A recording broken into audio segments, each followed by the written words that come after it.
I'm here at Churchill Hall, which is the church office at Saint Thomas Episcopal Church.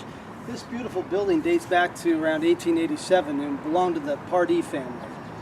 About 7 years ago, we completely restored the whole building to bring it up in this stunning shape. And this is where our clergy and all of our staff work, and a lot of lay groups come together for meetings here, and as well as some educational opportunities, small group study groups and Bible studies. It's a great office, and it's a great place to welcome everyone in St. Thomas Church, whether they be members of our church or folks coming to visit us. I'm here on the steps of Groden House at St. Thomas Church. This used to be the rectory of the church back when Nat Groden was the rector from 1913 to 1958. He did a great job as rector of this church, and he was here for 40 years. I'm told that he wore out a car every year driving it out to visit parishioners in the neighboring areas. He was constantly out to see folks and care for the people that were members of this church. Today we use Groden House as a music academy where our 4 choirs train with our wonderful minister of music, Derek Goff. So there were rehearsals going on here throughout the week, and it's a great place also for small groups and meetings to gather and Bible studies as well.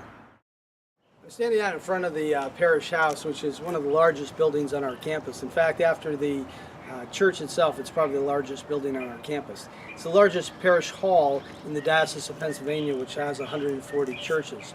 It's a great place for us to hold conferences and large meetings, all parish breakfasts, lunches and dinners, and hospitality events of all kinds. Many receptions are held here following funerals and sometimes following weddings as well, and our nursery school uses it. It's great also for our Sunday forum, where we gather and have some of the finest speakers from throughout the Philadelphia area and sometimes from across the country who come and make presentations and are available to us for questions and answers. It's a time of great learning and a wonderful thrill to have a resource like this on our campus. Hi, I'm here in Haas Hall, where we hold First Steps to Worship every Sunday, which is a wonderful and very meaningful worship service for families with children 6 and under. Sometimes there are children who are age 3 and 4 and they have an older sibling who is 7 or 8. But generally it's a group of young families with small children. In fact, there are little seats right in front of me here designed for our youngest members, and larger seats designed for their parents further on back. Pastor Bill DeHayman leads this service. He's actually a Lutheran pastor who's been on our staff for over a decade. And the children love him. In fact, they always say, "This is Pastor Bill's church." He does a great job along with Lori Camilleri, our organist, for First Steps to Worship every single Sunday. It's a great place to welcome young families and help our youngest members get off to a great start in worship. We also hold our vestry meetings here and small group Bible studies on Wednesdays and other events during the course of the year, and many receptions are held here as well. I'm here in the confirmation room down in the schoolhouse where we teach confirmation each year. We have an outstanding program for confirmation. It's one of our stronger ministries here at St. Thomas Church, and it's team led by clergy, staff members, and lay leaders in the parish. Here we have a font set up with reminding us of the waters of baptism. And in confirmation, young people and adults renew their baptismal covenant and reaffirm their faith, often taking vows for themselves which were said for them when they were baptized as infants. This program is an outstanding way to help prepare our young people for a future of Christian living as they make their journey with Christ and take that faith with them, and the values are so important wherever they go in life. St. Thomas has one of the most dynamic nursery schools in the entire Commonwealth of Pennsylvania. We currently have 107 children ages 2 to 5 enrolled in our programs here, and it's just a superb school with fantastic teachers and a great director. We're so blessed to have this facility, which is often where people first come to St. Thomas Church and then they learn more about the church and then end up joining the church as well as being very involved with the school. Everything begins at an early age here at St. Thomas Church, and we try to create a nurturing environment and help to set values and to help our youngest people learn how to interact and function well together. They develop gifts here that will last them throughout the rest of their life. I'm here in one of our Sunday school classrooms at St. Thomas Church, and we have copies of the Spark Story Bible here with me. This is one of the most important things we do at St. Thomas Church, is to share the Word of God with every member at all ages.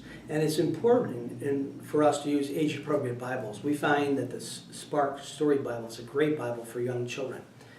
And we begin our Christian formation at a very early age, with children starting at 3, 4, 5 and up, and have incredible Sunday school teachers and a great director of youth and children's ministries in Tommy Thompson.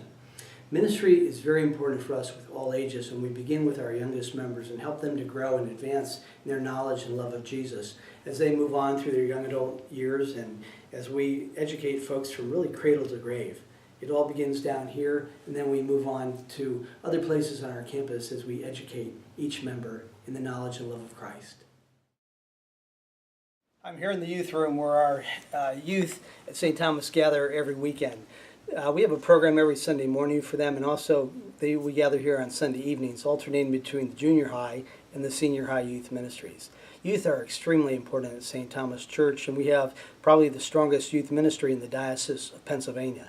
It's been a real priority in my ministry and in the ministry of our church to care for our teenagers and help them have a fantastic community, feel as though they are full members in St. Thomas Church, and get active in a wide variety of ministries. Our goal is when they leave St. Thomas Church to say, this is my church, not my parents' church, and where they have so appropriated the faith and learned to articulate that and share that with others, that they've become a well-formed Christian and have appropriated values that will last them throughout their entire life. We're doing a strong job of that, and with every year we hope to do a stronger job. Here at St. Thomas Church, which was established in 1698, but this stone building behind me, made of beautiful red sandstone, was consecrated in 1881. It is the fourth church to sit on top of these historic grounds. We now have about 1,400 members and operate over 65 different ministries here at St. Thomas Church. It's one of the most dynamic Episcopal churches in the Northeast. It's full of history and it's full of beauty. And all of our life centers around worship and evolves from there, where we get involved in outreach, adult, children's and youth education, pastoral care, hospitality, and many, many ministries. But it all begins as we gather together in prayer and worship to give thanks to God for all that God has done to us each and every day and every week. If you wonder where our original church was erected, it was right here. It was a little log cabin, and that was burned down deliberately in 1710, and in its place they erected what they called a goodly stone church. That church stood throughout the Revolutionary War, but was used as a stable by the British. The tower was used as an observation post, and General Howe actually mounted the tower to observe the Americans on the 3 surrounding hillsides. Cannons were brought into the church and used to fire out from the church onto the Americans at the 3 surrounding hillsides where they had erected their camps. By the end of the Revolutionary War, after the Americans had come back and used this grounds as their campgrounds as well, the church was in such poor condition that they had to rebuild a brand new church, which became our third church here on this holy ground. Design that, according to legend, was found carved into the